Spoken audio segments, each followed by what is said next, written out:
The A to Z Sports Big Orange Preview. Austin Stanley joined by our guest who's going to join us all football season long. That is former Vols quarterback Jonathan Crompton. Happy to have Crompton along with us on this ride. We're talking Vols, South Carolina. We'll do a full season preview today, but obviously we just had big news. Jeremy Pruitt gets his contract extension. We'll talk more about that. We'll get Crompton's thoughts on it. He's got a great tie to this Tennessee team. He played for Jim Chaney, who's the offensive coordinator for the Vols.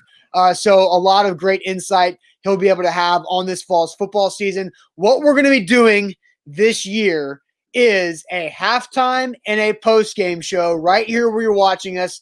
A to Z Sports on Twitter, A to Z Sports Nashville on Facebook, A to Z Sports on YouTube and on Twitch. We're going to have a fun time. This is all brought to you by BioPure Music City, they do a fantastic job here locally and changing the standard of clean electrostatic spray.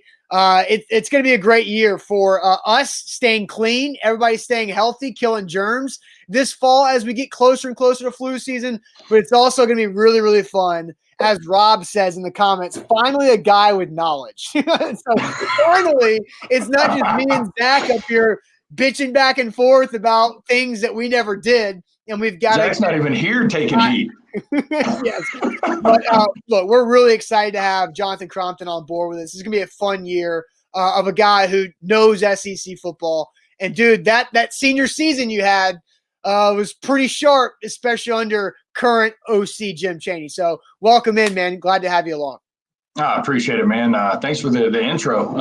It's going to be fun. It really is. And especially with the ties with Jim, and then obviously knowing T as well as I do. I'm excited. I'm excited to get my prediction later. I really am. Yes. Give my thoughts on that. But no, we're going to have a good time. I've been looking forward to this for a while. The day's finally here that we can kind of talk about it, and especially South Carolina. We all know nobody likes South Carolina. No. I don't even think South Carolina fans like themselves. And it's a game they got to win. It's a game they got to win.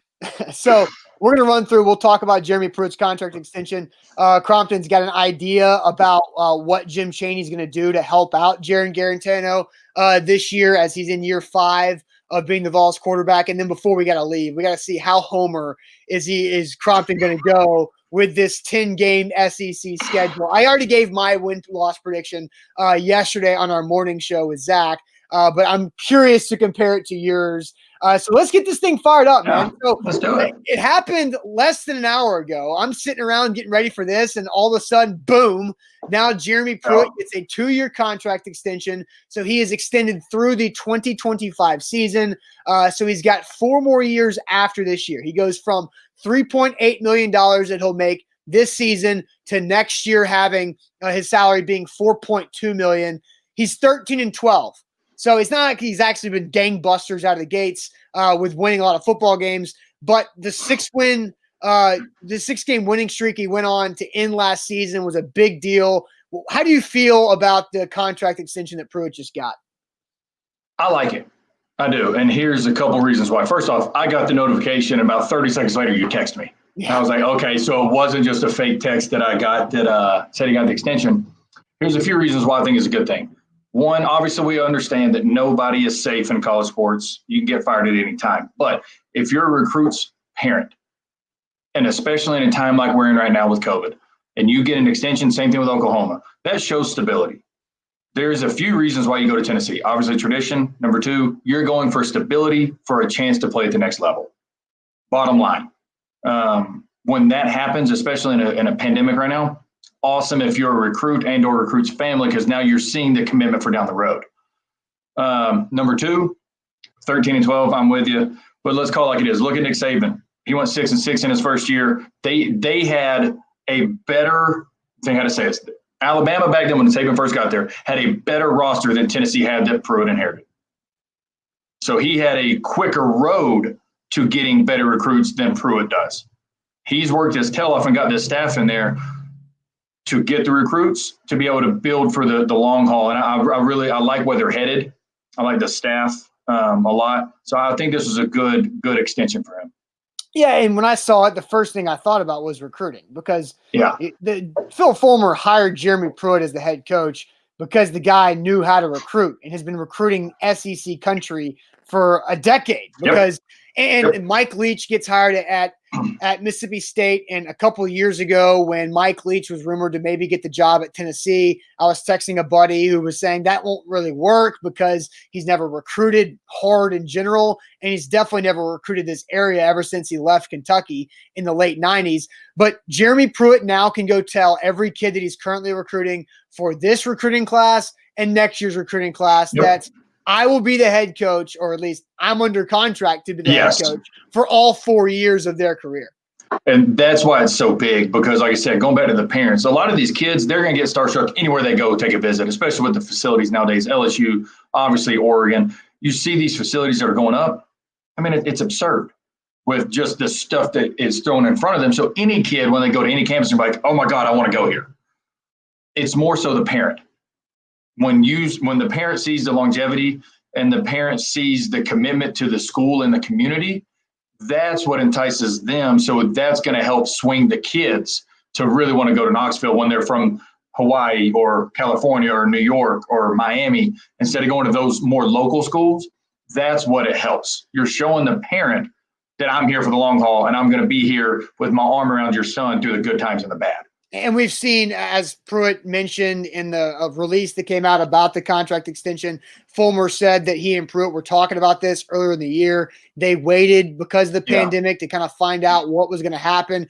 And then Fulmer brought up how good Pruitt has been in helping and making sure all the players are being taken care of. So I think that's a big-time deal for how Jeremy Pruitt has handled the pandemic, handled all the social unrest this past summer. And really, I think it's him just being a human being first, and you're really starting to learn more about who he is.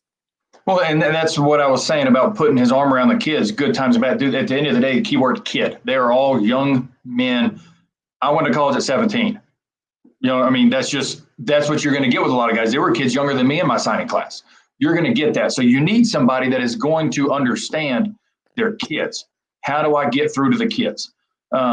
This shows firsthand that they're committed to that, to understanding that we're going to make them better men for when they leave campus to be able to come back and give back to the community. That's how you build the quote unquote dynasty, because you get the ex-players that are playing professional and or never got a chance that stay in Knoxville, that want to build their family in Knoxville when they're from LA or they're from Minnesota or wherever.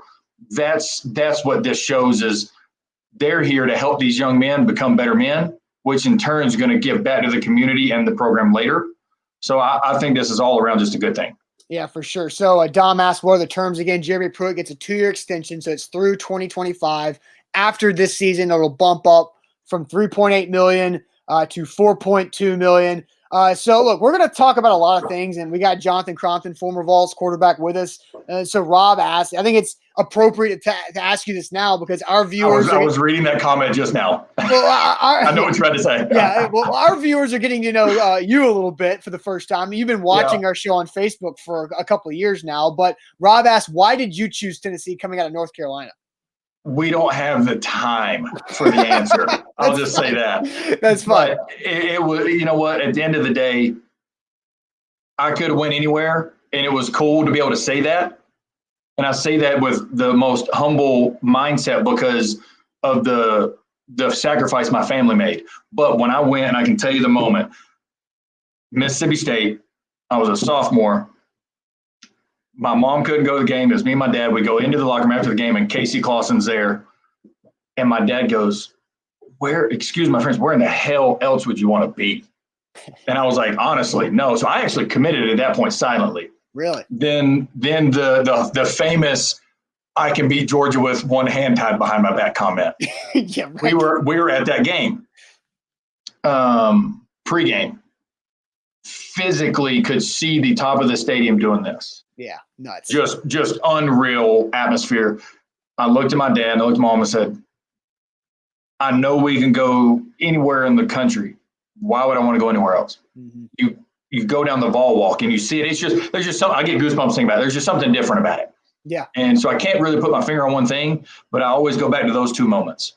Well, there you go, Rob. Question answered. So Jonathan Crompton here on this Vols preview show. We're going to do the Big Orange halftime and post-game show here right where you're watching right now. So, look, we're going to have a fun season. And, again, one of my favorite things about what this is going to be is the fact that Jonathan Crompton played for Jim Chaney. In your senior year, you had a big year after a really tough junior year where that was chaos on that coaching staff. So we're going to talk here in our next segment about what Jim Chaney will do with Jarrett Garantano and how he's going to help this Vols offense. But do want to tell you guys about the sponsor of what we're doing with Big Orange halftime in our post-game show, BioPure Music City. We're changing the standard of clean, guys. No longer are we just cleaning for looks. No longer am I just going to wipe off the dirt off the table. It's time to clean germs, and BioPure Music City does that. They're EPA regulated for the coronavirus, for the flu, for staph infection.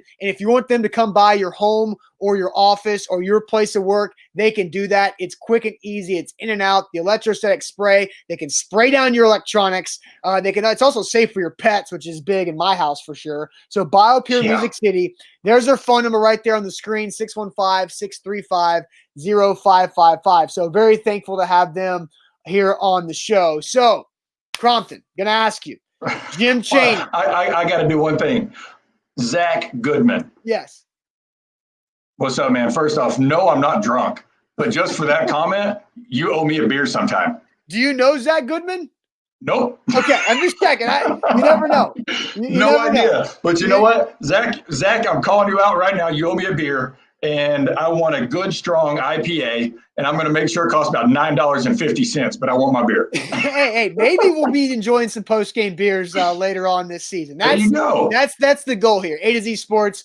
All right, so what's your thoughts about Jarrett Garantano? Because the guy does everything right in the offseason. He says everything right in the media. I mean, you hear coaches, the second training camp in a row, Vols coaches are like, this guy's it. He's a starting quarterback. But the lights don't exactly, when the lights turn on, it doesn't exactly translate. So what have you seen from Garantano so far, and what are your expectations for him this year? I'm expecting a pretty good season. I understand that firsthand. I understand how things can happen in between off-season, spring practice, going into summer, leading into fall camp, and then the season, where when you go through as many offenses as he's had, I don't care what anybody says, man, that's tough. Terminology, when you've got so many playbooks going through your head, it does sometimes get twisted. You're human. You try not to let that happen, but sometimes that does happen. That's part of being human. So with that being said, I really expect him to have a good season because he's a bright young man. He's going to be able to put them in the right situation in certain areas or certain aspects of the game, as far as checking to run plays or pass plays, depending on what the defense is giving them. And that's where Chaney's going to be so good, is because Chaney's going to give him the ability to say, hey, this week, we've got these specific checks versus these looks, and to put them in the right situation. I expect them to be run heavy. Yeah. We've got some good running backs, so I expect them to be run first, set up the big play. That's going to be the MO, in my opinion. Yeah. So one thing I remember, we had a phone call conversation, like this was before last season started. And you were saying that in that Chaney offense, there's always like that moment where something clicks. And do you think we saw that last year, or was last year too much of a roller coaster where you never really got that moment? I think it did click. But the thing is, with this being such a crazy, unrealistic, unique year, we won't really know early. You know what I'm saying? Because we're not going to have the quote-unquote setup game for down the road. Right. South Carolina is essentially that setup game. Well, I'm not saying South Carolina's premier, but it's still an SEC team. They're not Furman. Exactly. They're not Chattanooga. They're not Furman. They're not, Western Carolina in that sense. So that's the hard part, is early. I don't think we're going to see as big of a jump as we would have seen. if this was a regular year, but I still think we're going to see that jump into the next level that he has the ability to make. That's going to be the big thing. But a lot of his stuff is off of confidence. Mm-hmm. Well, how do you build confidence? Every player is different. The way it looks for him is getting a couple quick, easy throws, you know what I mean? Or a little play action, hit him out in the flat, hit the quick out to get a constant rhythm, and then hit the big play. That's what it seems like is going to help him a lot. So I'm expecting sometime early in this game, in the first half, to see a random, I'm calling it a trick play, in the sense of establish the run, come out, not necessarily quadruple reverse pass, but a flea flicker or something just to try to flip the momentum, because in all reality, we should beat South Carolina. We should beat them handedly. But keyword should. Yeah, so that's how do you you saying. make sure, I don't exactly. like, yeah, it's how do you do that? You've got to get momentum early on your side, and you got to sustain the momentum. Right. So I think somewhere early in this game, there's going to be some big play opportunity that Chaney's going to set up because he's established Garantano's confidence early. Well, and here's the thing too, is because they lost Jennings, lost Callaway, and you got some freshmen there at Tennessee at wide receiver who are fast as lightning. And I think this is a great opportunity for one of those guys to get involved. Because Josh Palmer, I thought last year, Josh Palmer, with the three receivers they had, with Callaway and Jennings in the NFL, Palmer's the best and most defined wide receiver, the guy who plays the position to the fullest and how he runs his routes, gets in and out of breaks. But now I think with a guy like a Jalen Hyatt or maybe one of those other fast freshmen, that's your flea flicker guy, make it look like it's going to be Eric Gray, flip it back to Garantano, who's got the arm, and get it down to one of those Ramel Keaton Rob brings up. So I think that's something that would make a lot of sense. And this South Carolina game is going to be so weird because I don't know what it is, but the first two games of Pruitt seasons have been the ugliest by far. They've not been pretty. I'll say that. If you remember, the West Virginia series, and West Virginia was a good team a couple years ago, but they started off. But they weren't world stellar. Beaters. Yeah, they weren't exactly. They were good.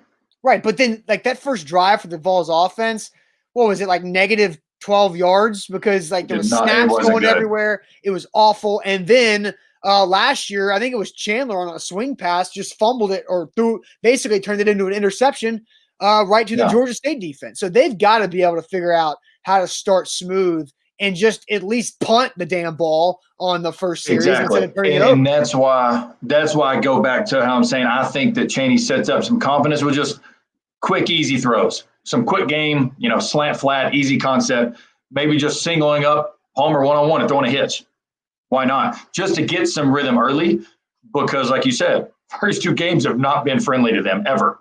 No. I mean, it's just the reality. What happens if, in the quarterback's mind, what happens? Because they know, like you're going to know, like, oh, this is my get into rhythm throw. Exactly. What happens if that goes incomplete? Like, what does that do to – but I'm serious. Like, what happens if Palmer drops it or something weird happens? And all right, if it's dropped, it is no big deal. Okay.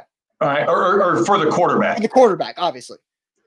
Quarterbacks and kickers, okay, they're always the most mental head cases. I'll say that. Well, because you got kickers more so than quarterbacks because you might get one opportunity, maybe. Yeah. Don't mess up, right? Right. But quarterback, because you have to decipher, man, if people could realize what you've got to do in 2.5 seconds. Like I'm laughing because it's so funny that the brain can process that quick, right? And to see people like Tom Brady do it as long as he has is just absurd. That's a whole nother subject. Mm-hmm. But if it's dropped, it is what it is. If it's just an errant bad throw into the dirt, I don't know. I mean, I think he's more mentally tough than that. But then again, I'm not in his head, so I don't know. Right. It could get interesting because my bigger question than that is, let's say it's a hitch and it's into the dirt, right? Just wide open, blatantly comes up short. What do you do next as Chaney? Well, everybody knows come back with another pass. Well, everybody knows 2nd and 10 after that ugly throw, it's going to be a handoff, and then that's probably going to gain 2 yards. And so that's where to me the bigger question is if the first quote unquote confidence builder easy throw was just bad or incomplete, what does Chaney do? Do you come back with a pass? Do you come back with a screen? Do you just straight up run ISO? You know what I mean? Like there's so many different avenues you can take. I don't know. It'll be interesting. Here's my answer to that. You don't throw a screen because I think there's zero touch coming from JG on those type of passes. And I think, I don't know how you feel. Eliminate the running back swing throw. Eliminate that. Because he can't make that. I'm not a huge fan of that anyway. Yeah. And the only reason I say that is, but I'm a big risk versus reward guy.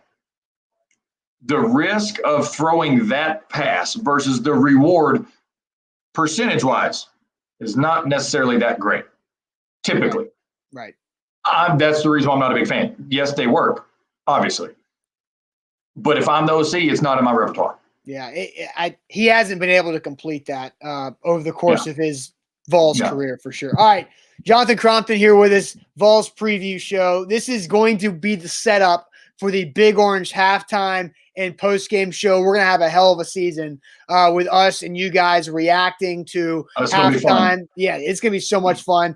Presented by BioPure Music City. If you want them to come out and clean your home, your place of business, 615-635-0555 or biopureservice.com. So let's get to it. A Wednesday on our morning show, I went through the whole helmet schedule, and I got the Vols. I got the Vols going 6-4. Zach Bingham, my co-host in the morning, he has the Vols going 5-5. Jonathan Crompton, what do you think the Vols will end up doing in this 10-game weird, wacky SEC schedule? Well, at least you said it. Weird, wacky, just crazy. I've got the schedule pulled up right here in front of me. At the end of the day. Watch this. I know the answer, but I'm still going to count them out. Yeah. We got 1, 2, 3, 4, 5, 6 out of 10 are already ranked. 6. Yeah. Well, and you got that's true because 60% of your schedule is already ranked.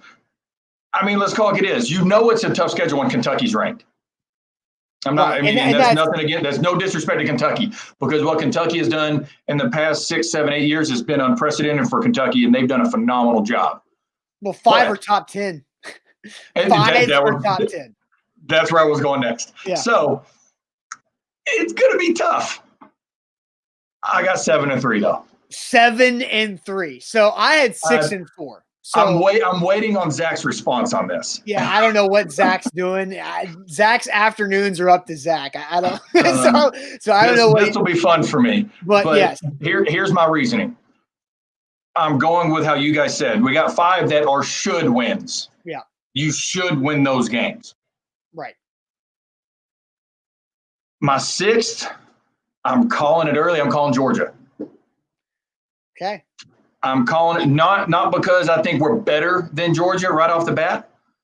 I think Georgia's got so much going on right now with quarterback uncertainty.